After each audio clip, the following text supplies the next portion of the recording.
off this thing. I know. Do you want the I only? think I need some tape. You want the other? You want us to get lower chairs? No. Okay. It's fine. I'll make it. All right. Let me try. Different. I know. Right. Okay, we're going to go ahead and get started. Hi, everyone. Thank you all so much for coming to today's Augusta Baker Community Conversation on Culturally Responsive Leadership. That's a long title, but it's important. My name is Sierra Harris. I'm Dr. Cooke's advisee. I'm a third-year PhD candidate in the Library Information Science program. And I have the immense pleasure of introducing our two speakers tonight. Quickly, I'm going to do some housekeeping because that's important. The bathrooms are right behind you. All the books has drinks for sale. Please support them. And also, we do have books for purchase that can be signed at the conclusion of the program. Today's session is being live streamed. You will receive a recording tomorrow morning, and I want to encourage you to share it with a friend so that we can have more programs like this. So share it to at least one person in your network tomorrow morning. Okay? And I just want to say a special thanks to Platinum Creations for providing this delicious charcuterie treats that we'll be able to dine on. They are so good, y'all. So let's get on to the good stuff.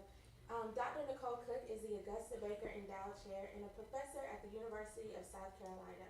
Her research and teaching interests include human information behavior, critical cultural information studies, and diversity and social justice and librarianship. She's the 2019 Association of Library and Information Science Education, or ALISE, Excellence in Teaching Award recipient.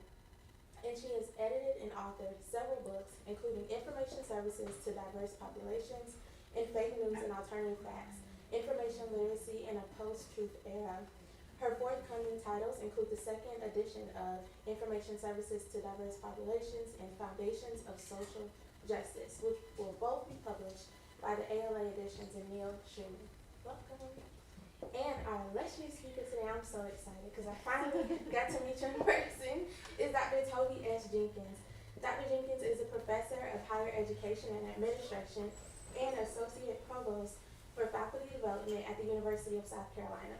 Dr. Jenkins is considered a national expert on inclusive leadership and cultural transformation in higher education. Her book, My Culture, My Color, Myself, was named one of the top 100 books for understanding race in America by the American Association of Academic Publishers. Her current book, the one we're celebrating tonight, The Hip Hop Mindset, received the 2023 Phillip C. Chinn Book Award by the National Association of Multicultural Educators. You all are in for a treat. Let's welcome our speakers tonight. So welcome. I'm actually going to slide out of this chair, so I'm just going to preempt that now. Welcome to our first Augusta Baker event of the spring 2024. We typically have a lot of online programming, and we do a lot, as we say, for the culture, and we celebrate librarianship in different forms and fashions. And so we have been able to partner with our friends here at All Good Books to this beautiful space and have some in-person conversations. And so Dr. Jenkins is joining us for our second community conversation on culturally responsive leadership. So before we get into Q&A, I'm going to be in conversation with Dr. Jenkins, and then we'll open it up to the audience for any questions. Dr. Jenkins is going to read a little bit from her new title. So welcome, and thank you for joining us. Okay, thank you. I'm so excited to be here with everyone. So I've chosen an excerpt. I apologize because I did not time it, so hopefully it won't go on too long, but y'all know you were coming here for a book reading. So the book broadly is looking at, it's called The Hip Hop Mindset. And I'm exploring hip hop ways of being, of knowing, of thinking, behaving, believing, and situating it as leadership practices and success mindsets, right? And so that are derived from mining our cultures, and cultures that aren't usually explored for professional development and leadership education and things like that. But what does hip hop have to teach us about success in leadership and living mindfully and thoughtfully through in the world? And so there are several different practices and strategies that I highlight in the book. And so this excerpt comes from the section on authenticity. So within hip hop culture, it is not enough to just be unique and different. Anyone can choose to be divergent, to intentionally distance themselves from the way everyone else thinks or acts to seem special or to gain attention. Within hip hop culture, the ethic that puts ego in check is authenticity. Your brand of different must be authentic. It must be real and meaningful. You don't make a bold statement simply to get others to act. You make that statement because it is a truth that must be told. You say what you said because it needed to be said, because someone had to say it, and you have a microphone. Power. You use your voice to move the crowd, not just to hear yourself speak. The age-old ideal of representing continues to hold sway. Back in the day, this might have been a question of how authentically you are representing your neighborhood or friendship circle. Today, it also means how authentically you are representing yourself. Are you who you say or think you are? As Lauryn Hill said, don't be a hard rock when you really are a gem. In other words, don't try to be that which you are not. This is one of the most freeing aspects of hip hop culture. Representing poses the question, do your subject and verbs agree? In other words, do your principles and actions meet? As I was growing up with hip hop, I remember feeling that the pressure to represent was so heavy back in the day. In the late 80s and early 90s, it was a serious thing, right? That folks weren't playing games about checking your authenticity. From threatening to pull your black card if you came off like a racial assimilationist, to feeling the pressure to be able to prove or validate any claim you make regarding who you are, what you're about, or where you're from, as in, you from the projects, let me see your license. Representing was real. I now look back on it and laugh because it was such a raw form of accountability. Being held accountable to be your authentic self is an important act of racial liberation. In so many social and institutional spaces, ethnically diverse communities are pushed, harassed, and bullied into being something other than themselves. From the Indian acculturation schools to the missionary freedmen schools to the hundreds of contemporary schools and colleges that are still actively teaching students to speak, think, and act differently from their own cultures, school has been the primary venue through which ethnically diverse youth and young adults learn to hate and look down upon their own cultures, communities, and by extension, their own families. In his classic text, The Miseducation of the Negro, Carter G. Woodson offers an explanation that remains relevant today. Quote, the same educational process which inspires and stimulates the oppressor with the thought that he is everything, has accomplished everything worthwhile, depresses and crushes at the same time the spark of genius in the Negro by making him feel that his race does not amount to much and never will measure up to the standards of other people. As another has well said, to handicap a student by teaching him that his black face is a curse and that his struggle to change his condition is hopeless is the worst sort of lynching. It may be of no importance to the race to be able to boast today of many times as many educated members as it had in 1865. The only question which concerns us here is whether those, quote, educated persons are actually equipped to face the ordeal before them or unconsciously contribute to their own undoing by perpetuating the regime of the oppressor. No systematic effort toward change has been possible for taught the same economics, history, philosophy, literature, and religion which have established the present code of morals. The Negro's mind has been brought under the control of the oppressor. The problem of holding the Negro down, therefore, is easily solved. When you control a man's thinking, you do not have to worry about his actions. You do not have to tell him not to stand here or go yonder. He will find his proper place and will stay in it. You do not need to send him to the back door. He will go without being told. In fact, if there is no back door, he will cut one for his special benefit. His education makes it necessary, end quote. Considering this history, the culture of authenticity within hip hop can be appreciated not so much as pressure to keep it real, but rather permission to keep it real. A permission to claim your community, to honor your mother tongue, to be loyal to your crew, to name your experience, and to speak your truth. It gives you the green light to challenge the status quo. Hip hop situates itself on the other side of cultural hegemony and racial assimilation. It doesn't just lovingly encourage or gently nudge you to be yourself. Instead, it projects an urgent sense that the community is holding you accountable. Don't fake the funk. The streets are watching. Yo, you better represent. In her interview with within Chapter 6, Crystal Lee Inslee, an associate professor of Africana Studies at John Jay College of Criminal Justice, explains that the very relationships that are so critical within hip-hop culture, the squad, the crew, even the audience, are all integrity measures. Your relationships are cultural devices that hold you accountable. In many ways, hip-hop gives you a permission to see yourself as not just enough, but actually dope. You don't have to be flawless. You don't have to please everyone. Everyone who dances to your beat won't necessarily be your fan, but they will bob their head. You don't have to say all the right things or make all the right moves. You will stumble over words and steps. Superstars know how to keep going in those moments. The art of recovery. The only thing that is absolutely expected of you is for you to be your authentic self, to actually be who you say you are and own it. This is a mindset that's valuable in any field. Hip hop shows us all of ourselves, the beautiful mess of it all. And let's be real, you cannot encounter the ugly chaos of oppression and not be a little messy. Isn't that what oppression is intended to do? We shouldn't be shocked when we see the outcomes. Black folks in particular haven't just had it rough. To put it that lightly is insulting.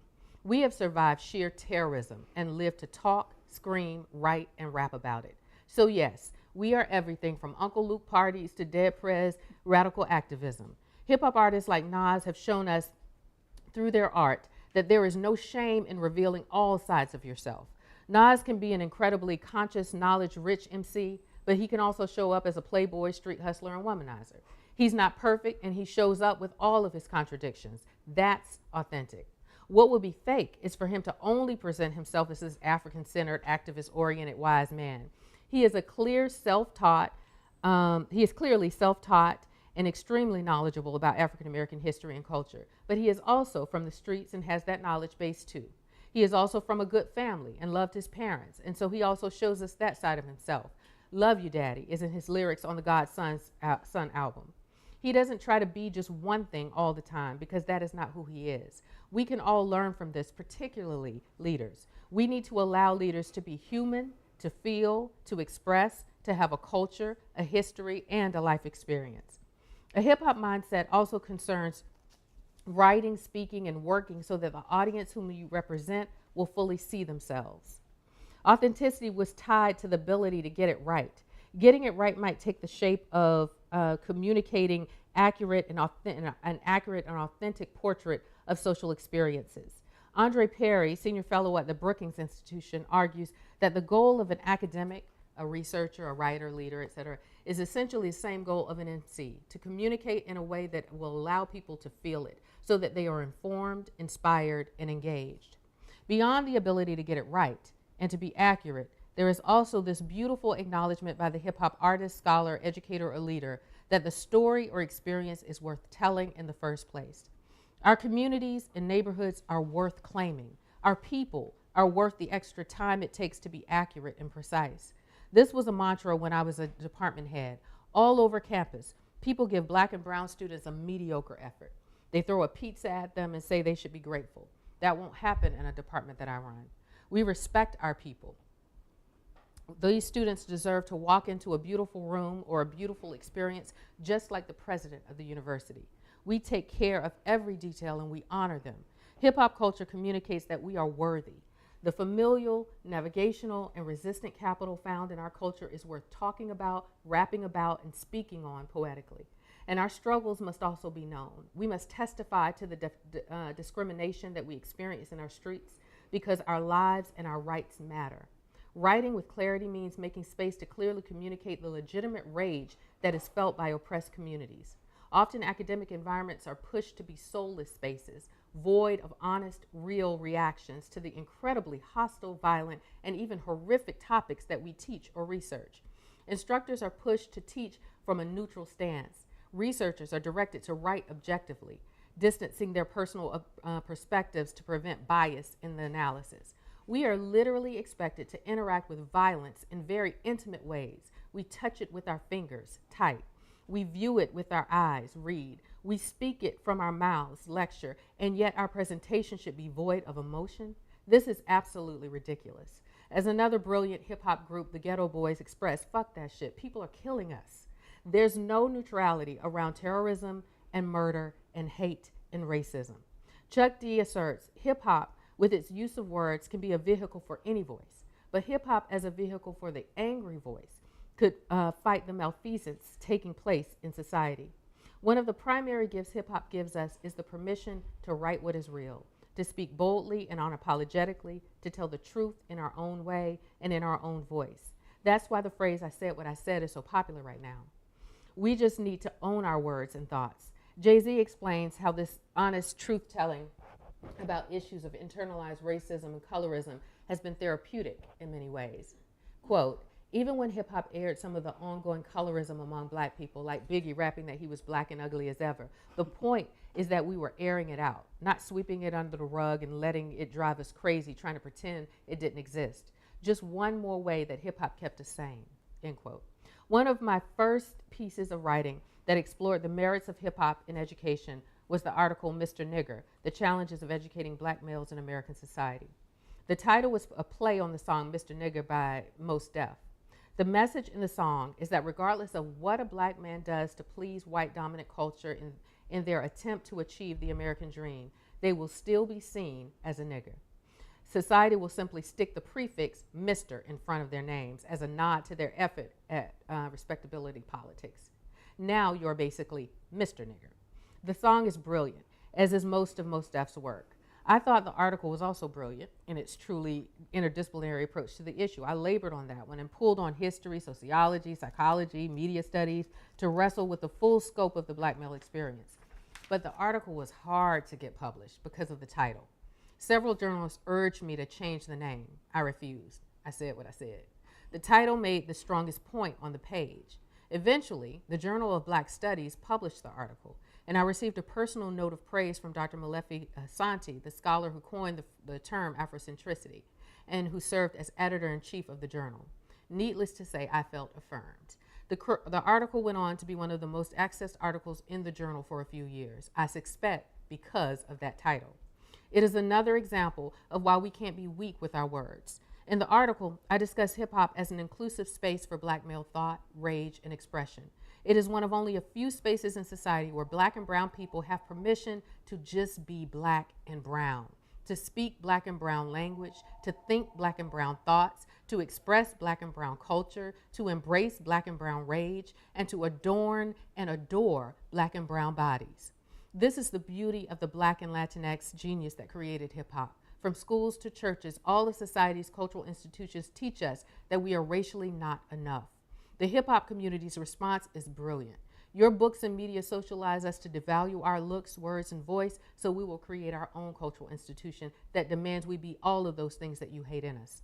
You oppress and destroy the economic infrastructure of our neighborhoods, we will claim our housing projects and make them famous. Shouts to Queensbridge Projects. You hate our voice, we will take a microphone and yell at the top of our lungs. You want us to be invisible, we will wear jewelry that blings and shines bright. You portray us as an unintelligent, we will get paid to write and speak.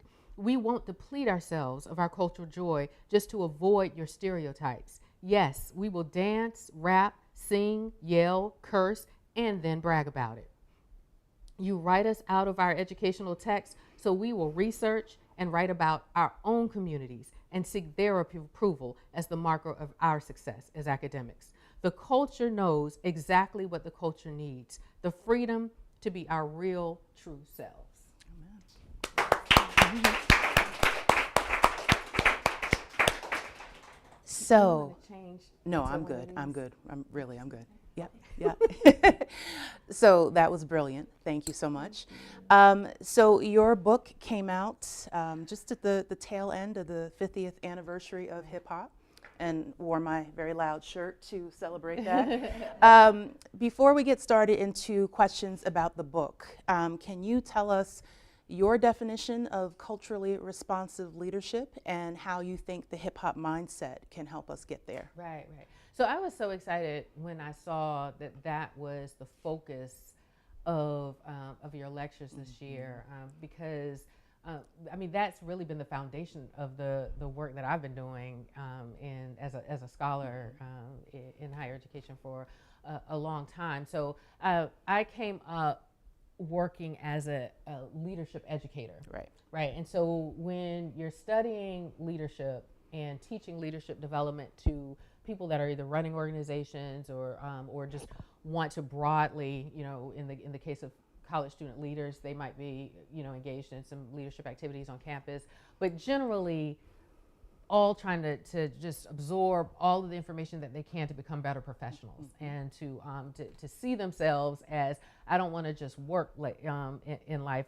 I know already that I want to assume some type of leadership position, right? I want to be a boss. I want to marry. So and I want to be trained while I'm in college. And so I was running a lot of those types of leadership programs. And when you are exploring leadership education, it's a lot of leadership philosophies and practices and frameworks and everything have been shared in the world, all good, right? So it's like Kuz and Posner and 7 Habits of Highly Effective People, right. And all these different things, and people, whether they're budding professionals or seasoned professionals, throughout their lives, they're all still learning and seeking to develop themselves and grow their capacity for leadership. But I continue to go back to that quote by Audre Lorde, that the master's tools won't dismantle the master's house, and that I think she says you can beat him at his own game, but you're never going to create sustainable change. And my thought was, beyond just dismantling these broad systems, why would we go only outside of ourselves to even learn to guide our daily practices, our professional steps, as we lead and work with the people that we love, right? As we develop ourselves as human beings, as we guide the organizations that we're so committed to, why is it always a look to or looking outside of ourselves or outside of our communities for guidance? And so for many years, and I think there's been some pushback on looking at, let's look at some of the traditional civil rights movements, and let's look at the Chicano movements, and things that some of the historic leadership activism experiences that we can learn from. But I work with young people all the time. I'm a part of a hip hop generation, right? And so I believe that there's a brilliance and a genius that's generated, that has been generated beyond even those experiences. And so when I look at people who all embrace hip hop culture as an identity, as a way of being, not just that they love the music, because I share in the book, I love hip hop music, but I'm not a head. Like, I have friends who are like, they own vinyl, they have all the CDs, all the, they know every lyric to every, that's not me. I'm not that, whatever. But because I am not that, and I'm not an MC, and I'm not a DJ, but I still know very clearly that I am hip hop and that I identify with it. For me, it was like recognizing, no, there's a way of being that is driving a lot of us to claim hip hop. There's a mindset that we bring to how we work, to who we are, to the way that we claim space when we walk in the room, the way that we command attention, the confidence that we have, the swagger that we represent, all of these types of things, the approach, the hard-headed, like, nah, I need to be number one, and so trying to explore that in a real way and get that pinned down as a leadership framework. That's why I call it, mining the culture, that going into places where people would tell you there's nothing to be found there, right? That you would never think in this dark, dirty cave that you're going to find a brilliant, gem. But there's gems, you know what I'm saying? There's gems. And so I've shared before that, I'm not necessarily in my mining the culture I'm not digging the culture itself isn't the dirt that I'm digging through. It's the stereotypes and the lies that have been told Sure. about the culture that I'm Sure. digging through to uncover what I know to be brilliant about our cultures have created. Absolutely, thank you. So because we are academics, Right. we do have to come up with models and frameworks and all that fun stuff. So you have, for the hip hop mindset, you have 3 larger pillars or tenets, and then you have some characteristics within each of those 3. And you read from one that was authenticity. Can you tell us a little bit more about the tenets and then the characteristics or the skill set maybe of the culture that you're pulling from? Right. So, so what I came up with, and what was really wonderful about this research project, was so I went through hip hop lyrics. I looked at documentaries. I also, this time, now probably within the last decade, there's been a lot of hip hop artists that have been writing books. Right, Jay-Z, RZA, like all of these books have kind of come out, and they're not biographies. They're like reflections. You know what I'm saying? Just on their life and what the experience and what they've learned and what all this stuff, whatever. So these were wonderful, right? So I'm reading those books. I'm going through lyrics, and then I talked to professionals who all unapologetically embrace hip hop. They claim a hip hop identity in their professional life, and they specifically said that hip hop is one of the reasons. Hip hop culture is one of the reasons for their success. Right. So I'm like, I want to understand. I want to hear more about this. Like, what is it that you think that you've gained or learned from hip hop? Right. What made it easy? These people all over the country, totally different places, and they're all saying the same thing. And I'm like, oh my God, it's so easy. And so what wound up coming out were these 3, as Dr. Cooke is saying, pillars, right? So that the 3 broad mindsets are about creativity. They're about, I'm sorry. Look, I need to read my own thing. Drive and it approach. Came out in September, like drive and approach, right? No, but it's not creativity is one of the things of approach. Right. So the pillars are drive, approach, and posture. Yes. Right. And so drive is about those initial kind of, I call it being hungry, right? Opportunity seeking. So issues of like competitiveness, hunger, wanting to, people in the culture call it wanting to be put on, right? But that's when you really are goal setting and wanting to become something and driven to be something. And then there's a part of it that came out within Drive that was tied to honor and kinship. And I point out in the book how that's very different from how being driven is usually painted in our society as cutthroat, individualistic, and everything, whatever. Right. But in hip hop, that ability to even be put on or opportunity seeking was always tied in some ways with other people. It was a community experience, right? It was other people getting an opportunity and putting you on, right? So if you look at the whole idea of the squad, in these like hip hop families, Bad Boy, Young Money, and everything, it's always like somebody gets an opportunity and then they pull in and bring on, right? Lil Wayne gets on, and then there's Nicki Minaj, and then there's Drake, and then there's, right? And they all become these superstars, but they stay together as a family, right? And those become your communities of practice. Those become your comrades that you share, that you dream with, that you get the critical feedback. They're not your groupies, right? They're not telling you what you need to hear. They're giving you real feedback. You need to try again. You collaborate with them. You know what I'm saying? That type of thing. But there's a community thing. And then there's also, again, tied back to representing this idea that in your pursuit of your goal and your path, that you aren't throwing the community under the bus, right? Again, the streets are watching. So who are you being? How are you representing the community? Is it real? Is it honest? Is it true? That type of thing, right? And then with approach, that's about once you are given an opportunity and everything, how do you work, right? And that's where this value for being creative, being innovative, right? You don't want to necessarily, you want to be different. You don't want to do things the way it's always been done, right? You want to set yourself apart in some ways. You want to shine in different ways. And that authenticity and ingenuity is a factor. And then the last one is posture. And that's really like once you've been given a stage, you know, how do you walk on it?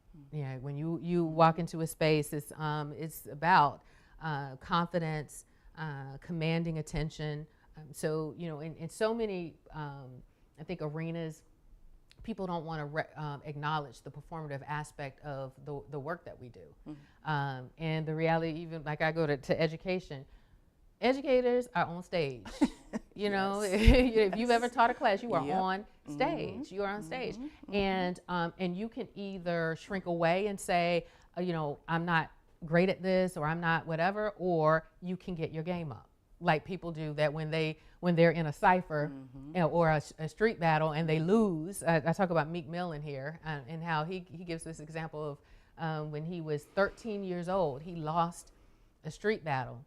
And he was so embarrassed, and he's like, you know, I was like literally crying in front of all my friends and everything, because they just all turned on me. But he was like, but that was a learning experience, you know. And what I did was I went back and I got my game up, and I said, you're gonna say my name. Y'all are gonna know my name one day. Y'all are gonna be listening to my music and reciting my lyrics and what has happened, right? And so it's that not shrinking away from being competitive, from the thought of losing, like realizing that you can learn from losing, and that experiencing loss actually gives you important feedback. It's a growth experience. You just got to be resilient enough to keep going, to stand back up, go back, work on yourself, you know, and get your game up. And then it's also about claiming space. So recognizing, and one of the best examples you can give of that within hip hop goes back into the 80s with Run DMC, and when they had Run's House, the song Run's House was out, and they were doing a tour, and every tour they would come out on stage and they're like, y'all saw a lot of great artists tonight, but I want you to know that this is my house, right? And then they proceed, you know, to lay it down. But that's the thing, like moving into a profession, a workspace, an educational space, like you own it, like you know that you deserve to be there, like you recognize that you are brilliant, that you're not wondering if or whatever, but you recognize that you're not renting it, that you own it. And when you own a space, right, you feel like you have the ability and the right to change it, right? You paint the walls, you knock down walls, you do what you need to do to renovate and innovate that space, right, and make it really, really beautiful. But if you come in feeling like you're a renter, that contract tells you don't have the right to do that, right? And so commanding attention and claiming space and all of that, that's a aspect of posture. And so I reject the idea of like posturing as being kind of negative. I reject braggadocio as being negative, right? Bragging on yourself, and in the lectures that I've been giving on this book, I talk about how, you know, coming from my family experience, my father was a bragger. I mean, he was a bragger, like unapologetic. Columbia is my hometown, and he was a janitor at like the government buildings down here. I think there was a stint at the governor's mansion where he was serving as a janitor. But you know how like you have the break room in the So, and they have like a cork board for announcements and things like that. My dad was the only one that would like stick our report cards up there on the announcement board. And he's like, they need to know that my daughters are, right?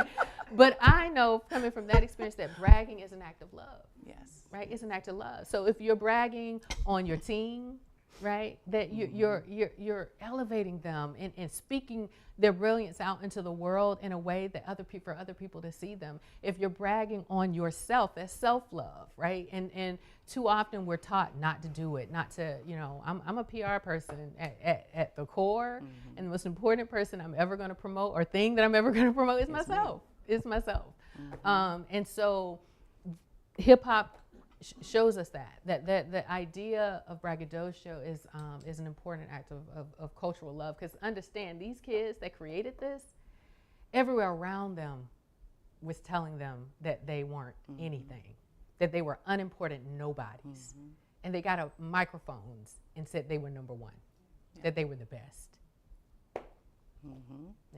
Yeah, and I think so many parallels to those of us in academia, thinking about, I love the discussion of posture and just thinking about women academics in particular, but in particular, there have been a lot of Black women lately who have literally died in their jobs and who have been denied tenure and denied rank, and really just really horrible experiences, right? And when you come in with that posture, oh, she's angry, she has an attitude, right? So I love this kind of reclaiming this idea of really what posture is and how we bring that into the space. Right. And the thing becomes like, because you're so much bigger than any individual space that you're in. Yes. And so if you allow just the people around you to shrink you, then you're limiting the opportunity for other people outside of that to see you. Right. And that becomes important. Yes. Right. So, y'all, whatever institution I'm working at right now, and the people around me, y'all, they will benefit. But I'm working for a broader impact. And when you do that, guess what? If they can't handle me, there's going to be so many other people that saw what I did that want me. Yes. But if you shrink yourself, then again, that you're not going to be seen. Yeah, absolutely. Thank you.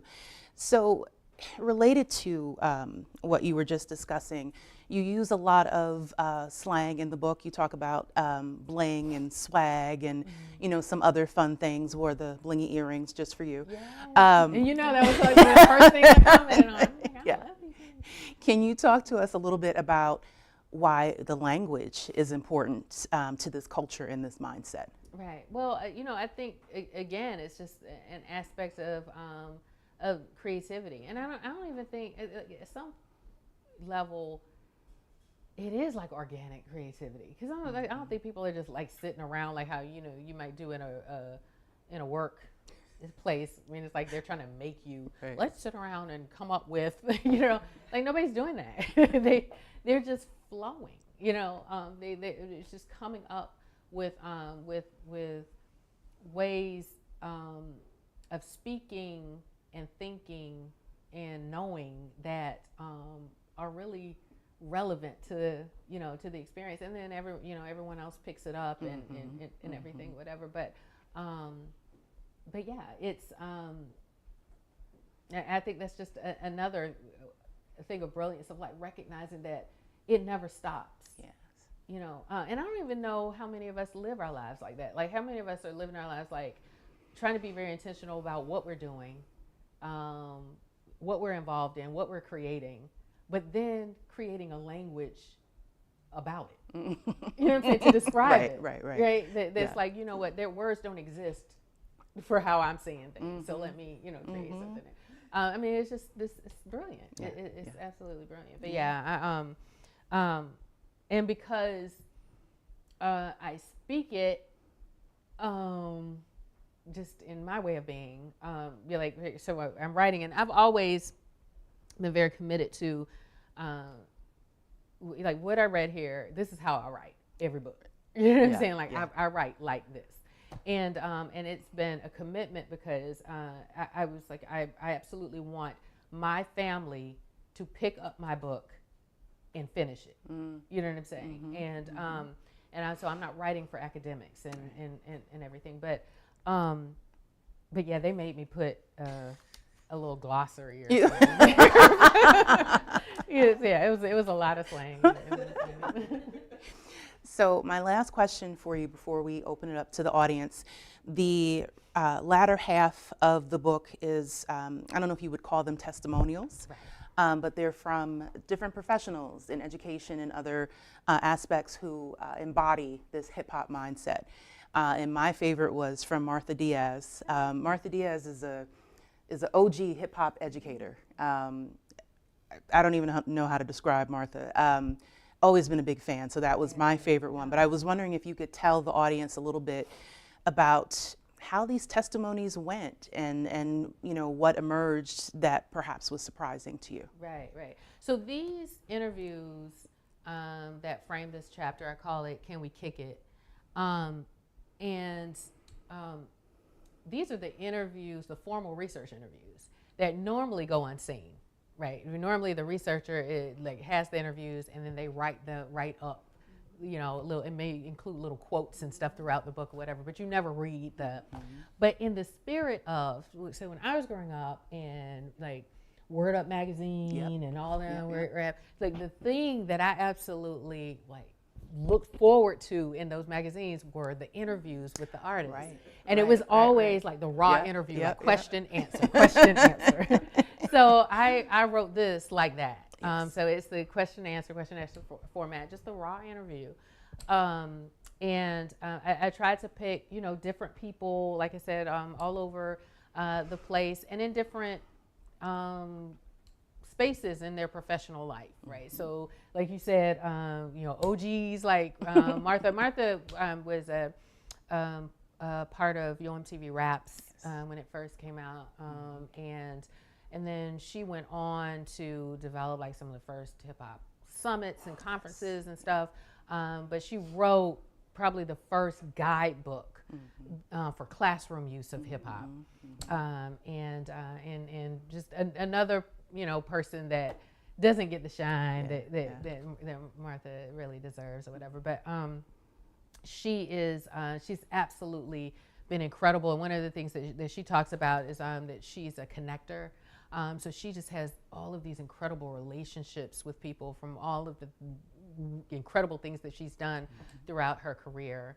And so in that way, so like one of the things that for me came out of these interviews was even a new appreciation for my stance or my position within hip hop, like the hip hop world, right? Because I just said, you know, I'm not an MC, I'm not a whatever, you know, and so I even approached this project as a fan, like just a lover of hip hop, wanted to talk and sit with other lovers of hip hop and explore, you know, what we learn from it, whatever.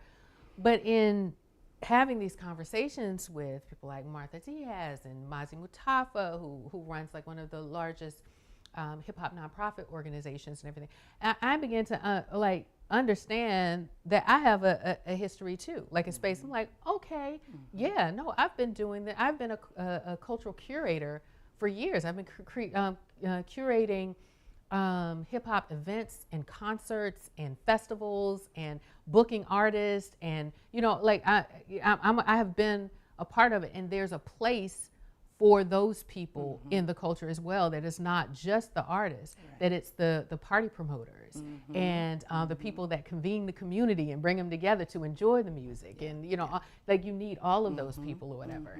And so I think there's a good showing of all of these different kind of approaches to embracing or engaging hip hop in their professional lives. All right, thank you so much. So we're going to open it up to audience questions. We are streaming to our family online, so just speak up, and if necessary, we can certainly repeat the question so everyone can hear. So anyone have a hip hop question? I'll start it off. Thank you. Fantastic, I appreciate it. Based on your observation and your research, is there a common characteristic between those who have embraced the mindset? So before they even get into the mindset, what is the right? Because there's a lot of people who've grown up in hip hop culture chronologically, aren't from it, if you will. So, what would you say is the common trait if you've observed anything? Well, it's all these things, and not that everyone has all of these things, but I think that there's like there might be one aspect of the thing that people can identify with, so whether it's this, like I have this competitive spirit, or I am committed to inventing and creating and pushing further and always be challenging myself and wanting to be creative. I think too often we've allowed art to be the only avenue for creativity, but creativity is also a mindset. Like it's like I don't care what you're doing. Like you're a doctor. Like I want So I have multiple medical issues. I'm a cancer survivor. I'm living with lupus. I want my doctors to get creative with saving my life. Yes. Right? Yes. Because there's no cure. Yeah. You know what I'm saying? There's no cure. So we need to embrace all of that in whatever professional thing. But I think there's just this willingness I share. I think I end the book by talking about this video that I saw many years ago. These college students, and they were science majors, like physics, chemistry, and everything, but they were all engaged in like hip hop dance. They were part of like the hip hop dance group on campus, whatever. And so they were talking about what they gain from that experience that helps them as scientists. And one of the girls says, really, at the core, it just gives me guts. She was like, when I get into a cipher, I can't go into a cipher like, oh, I think I can. I guess I can. It's just like I'm in the middle of the circle and everybody's looking at me. I got to go in, and so it just gives you guts. And I think that probably across all of these is a thread that connects a lot of people, that they just have the guts to be creative, the guts to speak the truth, the guts to be different, the guts to try for an opportunity, to have drive, that's a connector, I think. Thank you.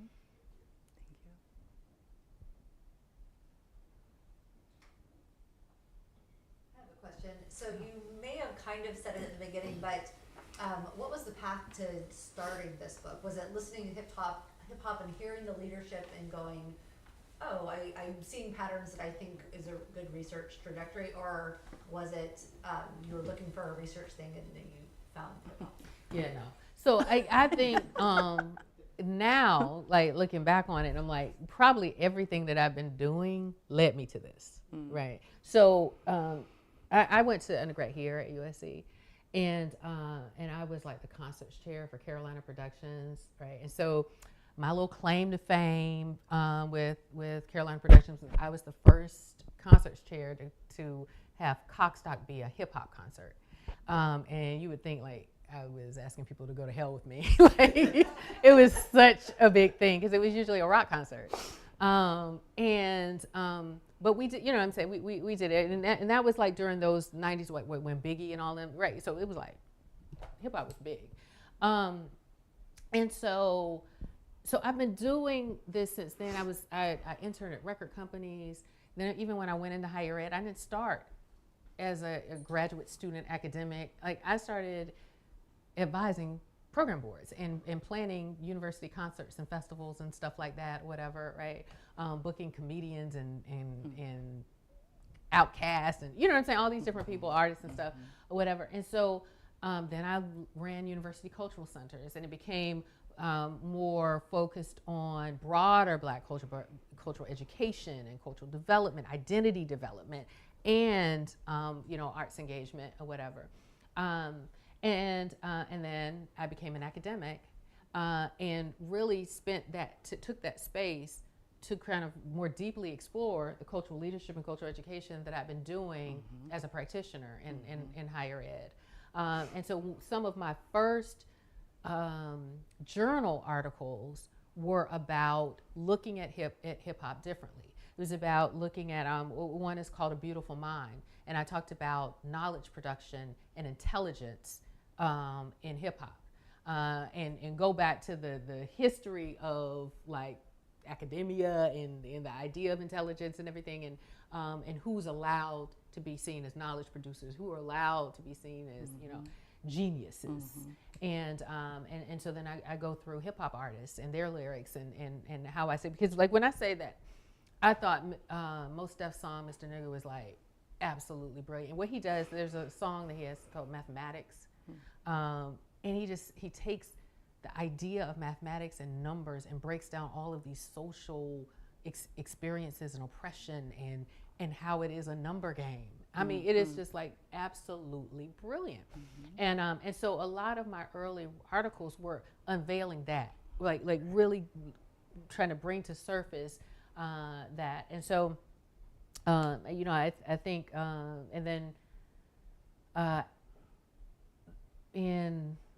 I'm a spoken word artist, and I started thinking about like, so what do you love about hip hop? Like, what is it about hip hop that you love so much? Because and what I came up with was that hip hop, to me, promoted an ethic of excellence. That you never hear hip hop artists talking about like they're all right or they're, they're always like, I'm dope, I'm the best, And I was like, but that's how I live. You know what I'm saying? Like, I feel like I don't care who's in the room. I feel like I'm the smartest person here. So, so I was like, so in that, I wrote a poem as an ode to hip hop and the ethic of excellence and braggadocio in hip hop. And so that's what I'm saying. Like, I really feel like all of this stuff has led me to the leadership development courses that I was teaching, and all the hip hop stuff that I was doing, and just really being able to culminate it in a really thorough examination of the culture and the leadership practices and success mindsets that I think are in it. So that's kind of how it came. I think we have a question in the back. So we have two questions from our family online. Yes. Hi, family. The first from Patrice. Yes. Patrice, as you mentioned, that some groups like YMCB can function like a community of practice. Would you mind speaking more on how that works in the creative world? Right. So, how I approach communities of practice are that these are people who have a joint interest in bettering themselves, in some way, right? So they might recognize that they want to learn more about something. They might want to dive deeper into something. They might want to cultivate their skills more, but they work together to make themselves better, right? And they just have this kind of shared love of a topic or love of a thing, and so they become like a family, comrades. But like I said, as an artist, that might look, and I don't even think that artists are sitting together thinking, oh, we're a community of practice, like they're a crew, they're a squad, they're a, but it's, those squads become, and like I said, in those informal places, it might be in somebody's basement, somebody's mama's basement, you know what I'm saying? That everybody's gathering and they're sharing their rhymes, they're spitting their rhymes and getting feedback. And like I said, it becomes honest and critical feedback, and it's okay for you to get it. Like, you know what I'm saying? Those are the people that you trust to be able to hear that truth from. And then it becomes like organic collaborations, so you have this rhyme, but I can do a beat, or you know what I'm saying, or whatever. And then there's and then that whole aspect of opportunity seeking, right? So sometimes it might be a whole group gets on, like NWA or something like that, but sometimes it might be that one person gets on, but they never forget the community of practice, right?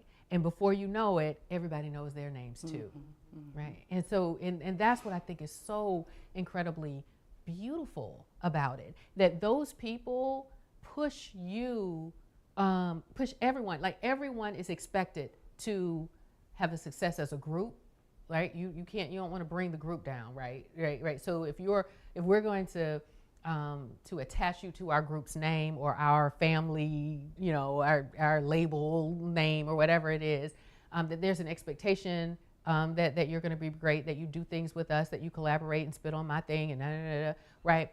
But that everybody else also, we want each person to be their own superstar, right? You want Drake to be bad. You want Nicki Minaj to be bad, right? In her own right, because that makes the brand look better, right? So you're able to encourage and push, collaborate, and all of it at the same time. And we've been taught in so many ways that doesn't exist, that it's either or and not a both and thing. And that's not how we live. Yeah. Our next question is from Nikki. Nikki asks, your work is amazing, Dr. Jenkins. When leading with this mindset, what tools do you find imperative to maintain a constructive group dynamic?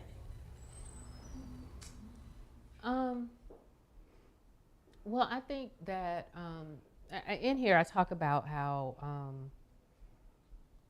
hearing so many people talk about honor being a thing in hip hop, like that warmed my heart, because there's just so much out there that just makes you think it's like rude, misogynistic, it's only this, it's only that, it's only negative, it's only and that this idea of honoring the community, of honoring your true self, of honoring your colleagues and your crew and your squad, that warmed my heart, because I'm like, that's the hip hop I know. And so I think that's a critical aspect of it. I also think having thick skin is really important, and probably really, really important these days. Because like I said, people are just scared. They're scared to lose. They don't want to compete because they're scared to lose. And though there's been really negative competition, might have been framed really negative by organizations or other people or whatever, it doesn't have to be. It can be a space where I'm pushing you, like, come on, I love you. I love Michelle Bryan. I love Michelle Bryan. But she and I can work in a space where I'm like, come on. You know what I'm saying? Come on, yeah. Like we're gonna create, and we're gonna write, and we're gonna, and we're gonna push each other, in real ways. And so, I think that's an important aspect of it as well. It's being able to embrace and do it. Oh, last question. How you doing? My name is Jonathan. My question is, based off your journey in creating the book and going about it, it seems to me that confidence is the key to having the hip hop mindset. So with that being said, was there anyone particular or group that really excelled in that area? Well, I don't know about a group, but I do want to make a comment about the confidence, because I think sometimes people can be fake with their confidence. It's not about, and that's what traditional ideas of posturing are, right? That you're going to fake the funk, and you're going to act like you're confident, but you're really not. And sometimes that can come across as arrogant and whatever. Like, it just doesn't even read right, and it's because it's phony. But there's a difference between being confident and putting the work in to be great, right? So there's a expectation in hip hop that you're going to back that claim up with skills, right? And that takes commitment, dedication, time, effort, work. It just does. And so I think that's a big thing, that it's just not about being boisterous and pretending like you, right? You actually have to be number one, and then you can say it. Thank you. All right, so I'm going to bring Sierra back up to close us out, but please join me in thanking Dr. Jenkins. Thank y'all. Thanks. All right. Friends, I might tell you a joke, but I won't tell you a lie. I told y'all you know, today. I want to say thank